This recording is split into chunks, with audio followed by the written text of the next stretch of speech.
What? You can't take a joke? Ugh, fine.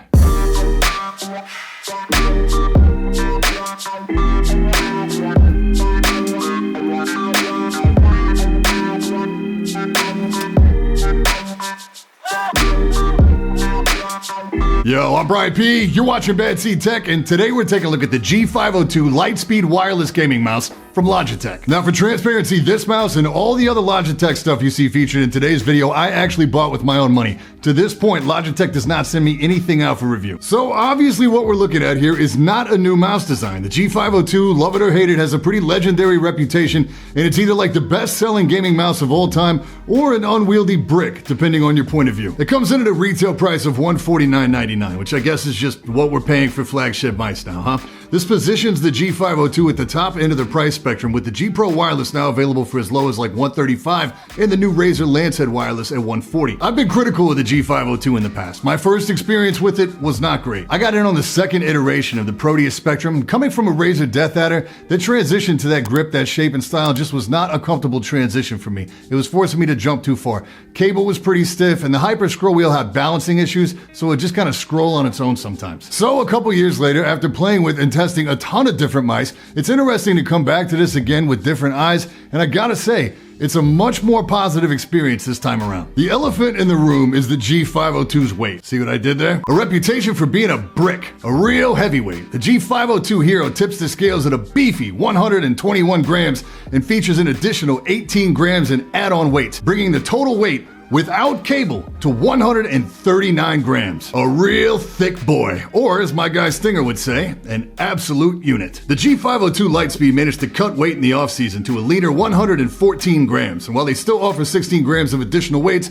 I suspect those weights will be staying in the box for most players. So the obvious question then becomes this or the G Pro Wireless, with them both using the same wireless technology, but the G Pro Wireless tipping the scales at only 80 grams. There's also a strong argument to be made for the G305, with just simple battery mods bringing that thing down to like 81 grams with the shell intact. Outside of this, I won't really be discussing the G305 today. Personally, it's not a size or a shape that worked real well for me, and I didn't opt to keep that. But shout out to my guy Bearded Bob for the weight reduction figures. Go check out his channel. I'll link it down in the description. He's got some killer mouse content over there. But looking at the G502 Lightspeed versus the G Pro Wireless, this is a totally different animal. It's kind of like a hybrid of the G903 and the G Pro Wireless, with some options not seen on either one. This mouse does work with the Powerplay Charging map. I don't know a lot of people actually using that option. Let me know in the comments if you do. The thing is, mouse surfaces are really personal choice, and competitive players are usually going to pick a mouse surface based on what best suits their playstyle, not necessarily what charges their mouse. Battery life here is rated at 48 hours with the default lighting, or 60 hours with lighting disabled, and it supports quick charge, so a 5-minute charge will score you 2.5-ish hours of gameplay over USB 2. It is strictly a right-hand mouse, unlike the other two, but like the G900 and 903, it has the same Hyper Scroll wheel, and my copy had zero balance issues. And it also features side-to-side tilt scroll, which I like when I'm editing.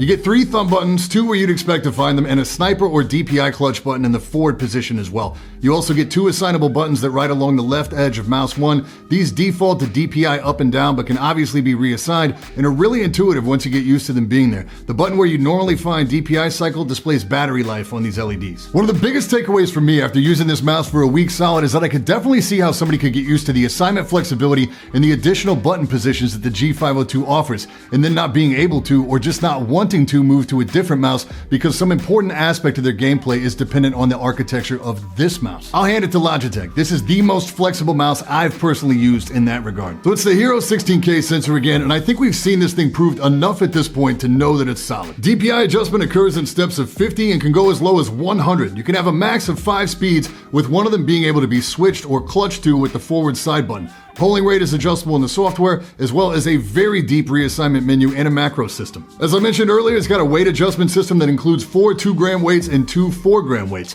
The 2-gram weights are housed in the mid-body under this magnetic panel, and the 4-gram weights are housed in the rear door that covers storage for the dongle. Yes, you can store the dongle on board, and it's labeled in case you own a bunch of Logitech wireless stuff.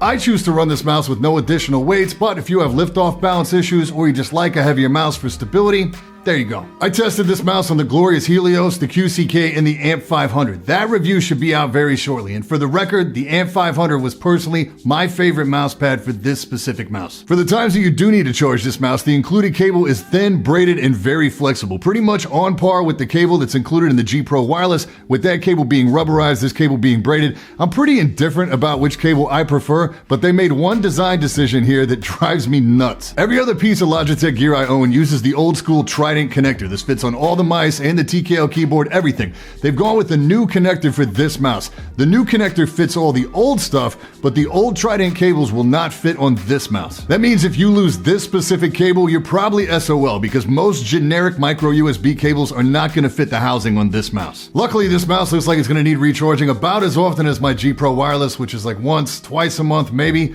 or roughly 4 times less than my G900. These are obviously not scientific figures, just my real world estimates. On to size and shape. If you're already familiar with the G502, it's a G502. There's no tricks, no surprises here. Measurement can be a little misleading due to the thumb groove, but we're looking at approximately 132 millimeters long, 44 millimeters high at the peak, and width where you're going to grab the mouse is approximately 56 millimeters. Let's frame this next part up by saying again that my hand is 20.5 centimeters palm to fingertip and 10.5 centimeters across, and I prefer to play with a palm grip. Logitech does something with their shapes time and time again, and that's build really effective slopes on the outside edge of their mice to assist with liftoff, particularly with heavier models. The outside slope here isn't as pronounced as it is on my G900, but it's still effective for that, and it's got this nice rubberized texture to help you out there as well. The mouse body slopes off and to the right, and I personally wish it didn't do this. The G900 or 903 for my hand size offers perfect support inside the palm of my hand, right behind my knuckles. That's where the hump hits my hand. I like it. When I grabbed the G502, I wanted to be here, but with that lack of support on the outside of my hand, I have to use my ring finger laterally to keep it in place. It's a little fatiguing and it's inconsistent.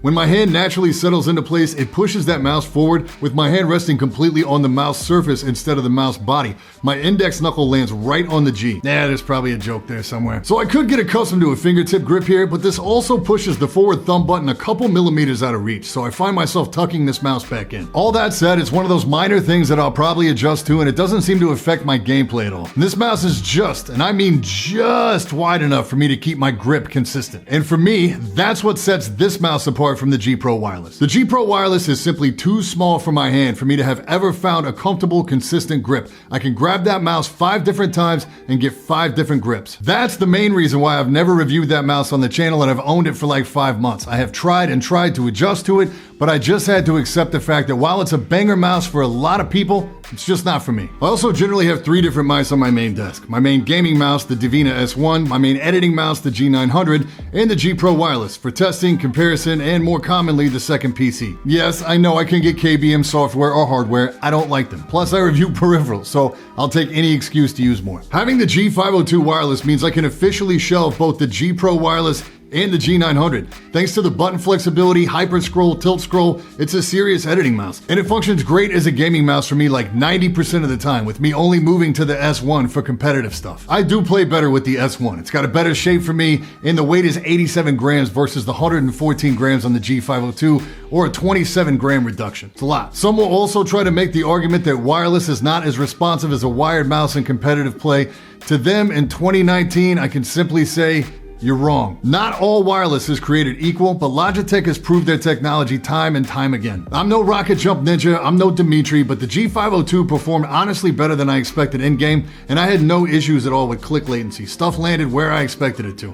I'm a casual in Quake for sure. I played here at 800 DPI on the AMP 500 pad, higher than my usual 400, which just was not gonna cut it in Quake. Honestly, should have probably pushed that to 1000 or 1200 for easier spins, but it felt surprisingly solid to me in game. Wrapping up here, I never thought I'd say it. I've taken more than my fair share of shots at the G502 over the years. I initially bought this mouse for the purposes of this review. After it was over, I had planned to resell it or shelve it for comparison testing in the future. I had no plans to keep this mouse, but it has earned a place on my main desk effectively replacing 2 other high-end Logitech mice. It's not going to work for everyone. It's super long, but guys with hands similar to mine or larger will probably find themselves wishing it was wider. I'm not crazy about them ditching the standard Logitech connector. Hyperscroll is not solid in game for me, and I really don't like the feel of the clicked scroll mode. It's on par with the Zowie mice. And I really don't think that a flagship mouse should cost this much. I get that Logitech are the market innovators, but you really pay for that tech. It's tough for me to answer whether or not it's worth it for you to upgrade if you've got the wired version and are looking at the wireless version. I hate that expression anyway because I don't know your budget or your financial responsibilities. But